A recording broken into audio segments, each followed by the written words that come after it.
gonna tell you the truth. I thought the unpopular K-pop opinions tag was fun for a little bit, but then it was just like people giving their version of the same 10 opinions over and over and over again. So what I wanted to do was to create a little video where all of my thoughts that aren't important enough for their own video can go to die.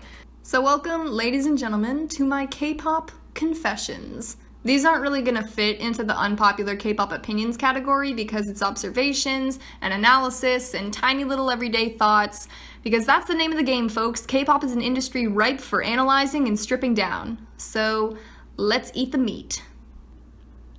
RM is the most attractive male idol. I know he's not conventionally attractive with the Korean beauty standard, but I don't care. He is so hot. He has what I'm looking for in a face. I think he's so attractive. I love the way he carries himself. I love the way he performs. I love his deep voice. His raps are sexy. Everything he says is sexy. I just think he's so attractive. He is the most attractive male idol for my personal standard. Chewy is such a great performer in my opinion. Like, has anyone else noticed how good she is on stage? Her energy is consistent. Her dancing is so solid. Look at this one move from their cheer up dance. She nails it.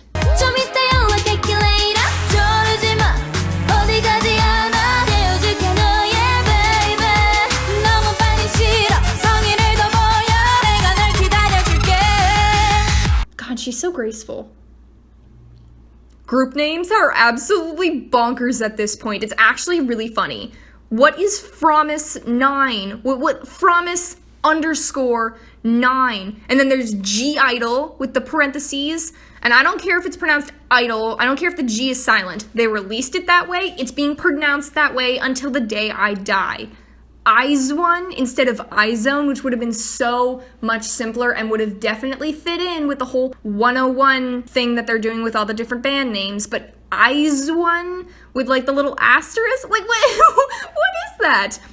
I'm gonna take a minute, little side tangent about SF9. That's a more normal name, but for some reason, I get them confused in my mind, and I think, oh yeah, what's the name of them? They're the band that sounds like sunscreen, like SPF 90, that's their name. Oh, SF9. I don't even know how to pronounce this. What is that? There's ATs and now there's A week. These are just absolutely ridiculous, and I'm laughing at you, K-pop industry minds, who think that Fromis _9 is a good name. On the other hand, positively, there's some amazing new group names out there. Cherry Bullet is an amazing name. I think it's so perfect. Luna for like Girl of the Month, their like English name. Oh, that is so pretty. It's probably like the best part about Luna at this point, not to be salty, but Magnum, I love that. Very elegant, vast, powerful. It's got this deep chocolatey ring to it. I think about Magnum ice cream, delicious. Speaking of chocolate, I actually don't like Everglow's name, but that's because I've seen way too many like YA supernatural romance novels with the title Everglow. On the topic of Everglow, I'm a little tired, I guess, with debuts that sound like this. Go up to the sky.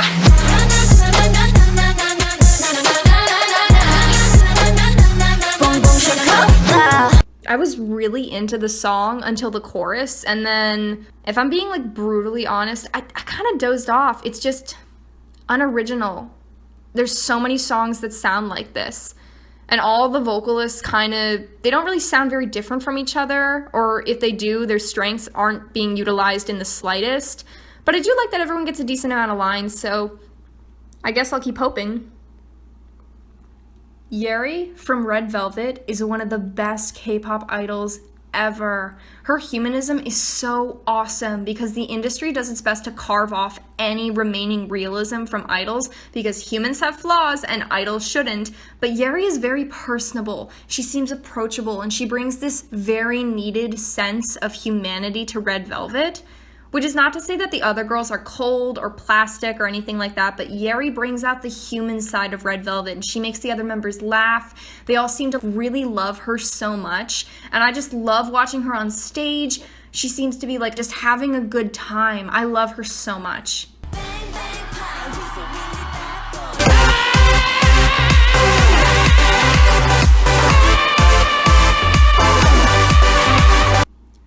Most idols don't have stage presence.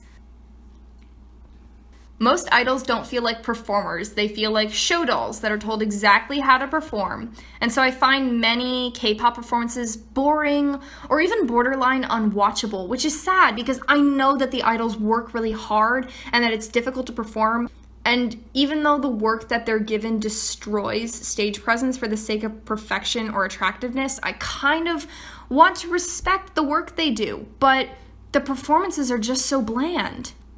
Surprisingly, I actually think Red Velvet does have stage presence. At this point, the K-pop consuming audience knows the deal with Red Velvet. Their style is weird and amazing, and they always perform better when they prioritize having a good time over everything else. On the same sort of line, I guess, Really Bad Boy was an amazing time for Red Velvet live stages. That was such a delicious time because Really Bad Boy was not very well liked by like a ton of people, but this is definitely a song that was just for the girls. They have so much fun doing Really Bad Boy, what with the Halloween theme and the screaming and the fun dances. The stages for Really Bad Boy are lively and fun, and the song is so much more likable when you see how much fun the girls are having.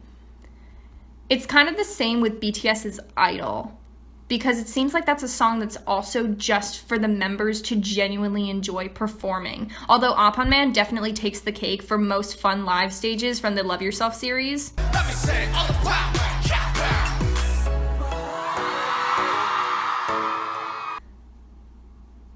Line distribution matters.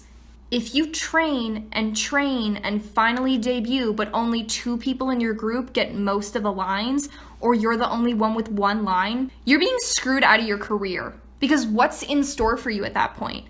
Your group either succeeds and maybe you get a few more lines over time, but usually in popular groups that are sizable enough that some members only get 1 line, usually the group gets famous, but only 2, 3, maybe 4 members become truly beloved and irreplaceable. Basically, the leftover members are just famous for being in the group and not for making the group famous.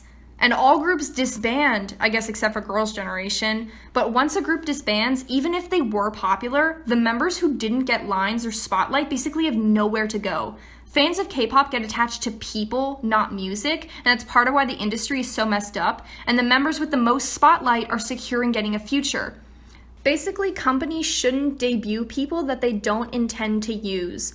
And the reason why they do this is because usually it's like conventionally attractive members and they want to raise that level of attractiveness in the group. But it's just, you're ruining someone's career.